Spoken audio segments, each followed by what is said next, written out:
Hello guys, this is our lunch for today. Chicken feet. Yummy. Adobong paksiw na chicken feet guys with patatas. Yan po ang ating lunch na without rice. Sarap niyan guys. Ginisa ko yan sa bawang sibuyas at saka luya para hindi siya maamoy. Hindi siya malansa. Maraming luya of course. At mayroon siyang vino. Ginisa ko rin sa vino. May patatas. Chicken feet yun guys. Adidas kung tawagin. Yummy. So yan po ang aking lunch without rice. Masarap po siya.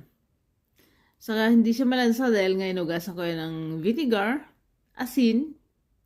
Yun. Adobong paksiw. Kasi mayroon siyang vinegar at saka mayroon sili. Yan.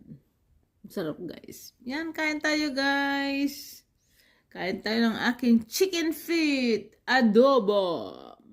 Yummy. Thanks for watching guys. Like and share. Subscribe. Thank you. And have a blessed day. Bye.